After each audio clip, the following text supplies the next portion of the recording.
Hello ಎಲ್ರಿಗೂ ನಮಸ್ಕಾರ. ಎಂತಹ ಅದ್ಭುತವಾದ ವಿಕ್ಟರಿ ಬಂದಿದೆ ಭಾರತ ತಂಡಕ್ಕೆ. ಸೊ ಅದ್ಭುತವಾದ 25 ದಿನಗಳ ಪೀಕ್ ಟೆಸ್ಟ್ ಕ್ರಿಕೆಟ್ ಇವತ್ತು ಎಂಡ್ ಆಗಿದೆ ಅಂತ ಹೇಳ್ಬೋದು. ಸೊ ಅದ್ಭುತವಾದ ಸೀರೀಸ್ ಆಗಿತ್ತು ಇದು. 25 ದಿನಗಳ ಸೀರೀಸ್, ಅದು ಕೂಡ ಎರಡು ತಂಡ ಸಖತ್ತಾಗಿ ಆಡಿ ಡ್ರಾ ಮಾಡ್ಕೊಂಡಿದ್ದಾರೆ. 2-2ರಲ್ಲಿ ಈ ಸೀರೀಸ್ ಮುಗಿದಿದೆ. ಸೊ ಮೊಹಮ್ಮದ್ ಸಿರಾಜ್ ಕೊನೆ ತನಕ ಕೂಡ ಅದೇ ಎನರ್ಜಿಯಿಂದ ಬಾಲ್ ಮಾಡಿ ಭಾರತಕ್ಕೆ ವಿಕ್ಟರಿನ ತಂದು ಕೊಟ್ಟಿದ್ದಾರೆ. ಸೊ ಅವ್ರಿಗೆ ಪ್ರಸಿದ್ಧ ಕೃಷ್ಣ ಅವರು ಕೂಡ ಅದೇ ಎನರ್ಜಿಯಲ್ಲಿ ಸಾಥ್ ಕೊಟ್ಟಿದ್ದಾರೆ, ಅದನ್ನು ಕೂಡ ಮರೆಯೋ ಹಾಗಿಲ್ಲ. ಅದ್ಭುತವಾದ ಇನ್ಸ್ಪೈರಿಂಗ್ ವಿಕ್ಟರಿ ಬಂದಿದೆ ಭಾರತ ತಂಡಕ್ಕೆ.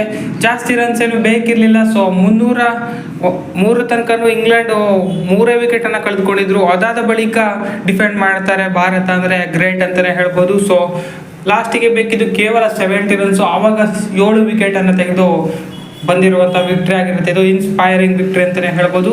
ಸೊ ಸಖತ್ತಾಗಿತ್ತು ಈ ಸೀರೀಸು, ಸಖತ್ತಾಗಿತ್ತು ಈ ಮ್ಯಾಚು.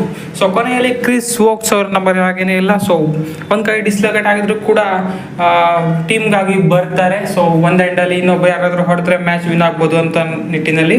ಸೊ ಸಖತ್ತಾಗಿತ್ತು ಸೀರೀಸು, ಒಳ್ಳೆ ಎಂಡ್ ಸಿಕ್ತು ಸೀರೀಸ್ಗೆ ಅಂತಲೇ ಹೇಳ್ಬೋದು. ಸೊ 2-2ರೊಂದಿಗೆ ಯಾರಿಗೂ ಕೂಡ ಆಗೋದಿಲ್ಲ, ಡ್ರಾ ಆಗುತ್ತೆ ಸೀರೀಸು. ಸೊ ಇವತ್ತಿನ ಸಣ್ಣ ಸೆಷನಲ್ಲಿ ಏನಾಯಿತು ಅಂತ ಈ ವಿಡಿಯೋದಲ್ಲಿ ನೋಡೋಣ. ಅದಕ್ಕೂ ಮೊದಲು ಚಾನಲ್ಗೆ ಹೊಸಬರಾಗಿದ್ದರೆ ದಯವಿಟ್ಟು ಸಬ್ಸ್ಕ್ರೈಬ್ ಮಾಡಿ. ಬನ್ನಿ ಪಟ ಅಂತ ಸ್ಟಾರ್ಟ್ ಮಾಡೋಣ. ಸೊ ಇವತ್ತು ಸ್ಟಾರ್ಟ್ ಮಾಡ್ತಾರೆ ಮೊಹಮ್ಮದ್ ಸಿರಾಜ್ ಮತ್ತು ಪ್ರಸಿದ್ಧ ಕೃಷ್ಣ ಅವರೇನೆ. ಸೊ 4 ವಿಕೆಟ್ ಬೇಕಿತ್ತು ಭಾರತ ತಂಡಕ್ಕೆ. ಸೊ ಇಂಗ್ಲೆಂಡ್ ತಂಡಕ್ಕೆ 35 ರನ್ ಬೇಕಿತ್ತು, 35 ಏನೋ ಬೇಕಿತ್ತು ಇವತ್ತು. ಸೊ ಸ್ಟಾರ್ಟಿಂಗ್ನಲ್ಲೇ ಸಿರಾಜ್ ಟ್ರಬಲ್ ಮಾಡ್ತಾರೆ ಅಂತಲೇ ಹೇಳ್ಬೋದು. ಜೇಮಿ ಸ್ಮಿತ್ ಅವರ ವಿಕೆಟ್ ಅನ್ನು ಪಡೀತಾರೆ ಒಂದು ಅದ್ಭುತವಾದ ಬಾಲ್ ಮುಖಾಂತರ. ಸೊ ಇದರೊಂದಿಗೆ ಇಂಗ್ಲೆಂಡ್ ಮೇನ್ ಬ್ಯಾಟರ್ ಇವತ್ತು ಉಳಿದಿರೋರನ್ನ ಕಳ್ಕೊಳ್ಳುತ್ತೆ ಅಂತಲೇ ಹೇಳ್ಬೋದು. ಸೊ ಅದಾದ ಬಳಿಕ ಜೇಮಿ ಓವರ್ಟನ್ ಹಾಗೆಯೇ ಅಟ್ಕಿನ್ಸನ್ ಸ್ವಲ್ಪ ರನ್ಸನ್ನು ಪುಷ್ ಮಾಡ್ತಾರೆ. ಒಂದು 9 ರನ್ ಹೊಡಿತಾರೆ ಜೇಮಿ ಓವರ್ಟನ್ ಅವರು.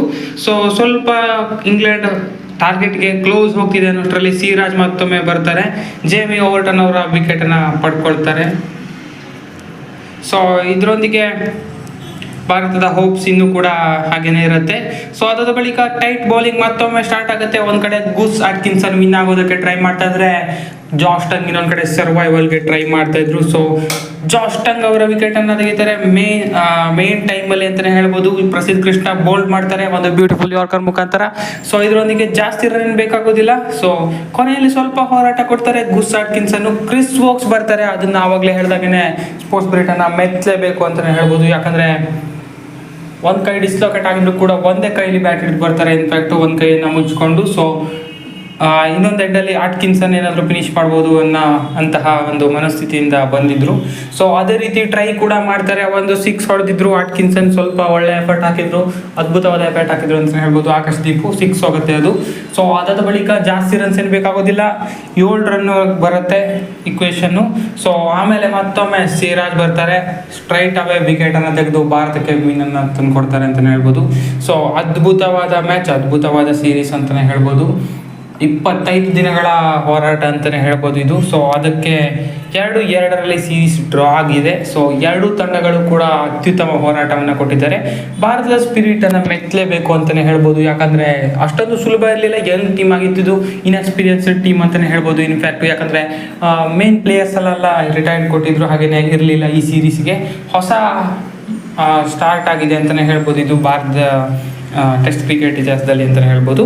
ಸೊ ಬುಮ್ರಾ ಕೂಡ ಇರಲಿಲ್ಲ, ಅದನ್ನು ಚೆನ್ನಾಗಿಯೇ ಬುಮ್ರಾ ಇಲ್ಲ ಅಂದ್ರೂ ಚೆನ್ನಾಗಿಯೇ ಬೌಲಿಂಗ್ ಮಾಡ್ತಾರೆ ಸಿರಾಜ್ ಮತ್ತು ಪ್ರಸಿದ್ಧ ಕೃಷ್ಣ ಅವರು. 2 ಇನ್ನಿಂಗ್ಸಲ್ಲೂ ಕಾಟ ಕೊಟ್ಟಿದ್ದು ಅಂದರೆ ಈ ಡ್ಯೂ ಅಂತಲೇ ಹೇಳ್ಬೋದು.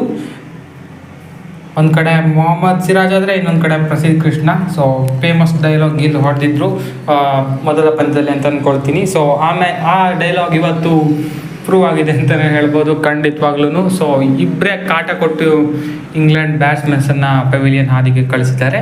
ಸೊ 301ಕ್ಕೆ 3 ಇದೆ ಇಂಗ್ಲೆಂಡನ್ನು ಆಲ್ಔಟ್ ಮಾಡಿದ್ದಾರೆ. ಸೊ ಇನ್ಸ್ಪೈರಿಂಗ್ ವಿಕ್ಟ್ರಿ ಅಂತಲೇ ಹೇಳ್ಬೋದು. ಒಂದು ಹಂತದಲ್ಲಿ ಇಂಗ್ಲೆಂಡ್ ಈಸಿಯಾಗಿ ವಿನ್ ಆಗೋ ಸಿಚುವೇಶನಲ್ಲಿ ಇತ್ತು ಈ ಮ್ಯಾಚ್ನಲ್ಲಿ, ಅವರನ್ನೇ ತಗೊಂಡಿದ್ದಾರೆ ಅಂತಲೇ ಹೇಳ್ಬೋದು.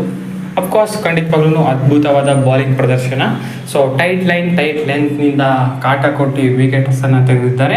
ಸೊ ಅಂಡರ್ ಪ್ರೆಷರ್ ಇದ್ದರು ಎಲ್ಲರೂ ಕೂಡ, ಭಾರತ ಬೌಲರ್ಸ್ ಕೂಡ ಪ್ರೆಷರಲ್ಲಿದ್ದು, ಇಂಗ್ಲೆಂಡ್ ಬ್ಯಾಟ್ಸ್ಮನ್ಸ್ ಕೂಡ ಪ್ರೆಷರಲ್ಲಿದ್ದರು.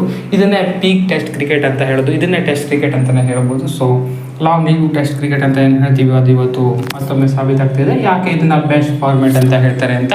ಸೊ ಒಂದು ಬ್ಯೂಟಿಫುಲ್ ಆಗಿರೋ ಸೀರೀಸು ಇದರೊಂದಿಗೆ ಎಂಡ್ ಆಗುತ್ತೆ 2-2ರಲ್ಲಿ. ಸೊ ಫ್ಯಾನ್ಸ್ಗಂತೂ ತುಂಬಾ ಖುಷಿಯಾಗುತ್ತೆ. ನಮಗೆ ಆ್ಯಸ್ ಅ ಫ್ಯಾನ್ಸು ಸಖತ್ತಾಗಿ ಈ ಥ್ರೂ ಔಟ್ ದ ಸೀರೀಸು ಒಳ್ಳೆ ಎಂಟರ್ಟೈನ್ಮೆಂಟ್ ಸಿಕ್ಕಿದೆ ಅಂತಲೇ ಹೇಳ್ಬೋದು.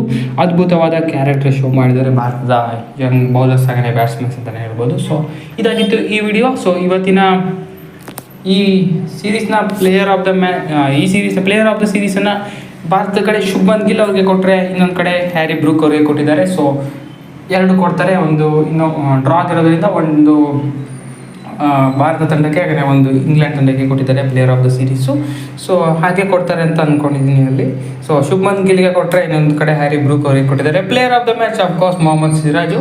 ಸೊ ಸಖತ್ತಾಗಿರೋ ಸ್ಪೆಲ್ಸನ್ನು ಹಾಕಿದ್ದಾರೆ. ಸೊ ಇದಾಗಿತ್ತು ಈ ಮ್ಯಾಚ್ನ ಕುರಿತಾಗಿ. ಸೊ ಸಖತ್ತಾಗಿರೋ ಮ್ಯಾಚ್ ನೋಡಿ ನಿಮ್ಗೆ ಎಷ್ಟು ಖುಷಿ ಆಯ್ತು ಅಂತ ಕಮೆಂಟ್ ಮಾಡ್ತಿರ್ತೀವಿ. ಹೆಚ್ಚಿನ ವಿಡಿಯೋ ಆಗಿದೆ ದಯವಿಟ್ಟು ಕಷ್ಟ ಮಾಡಿ ಸ್ಪೋರ್ಟ್ಸ್ ಕನ್ನಡ. Thank you.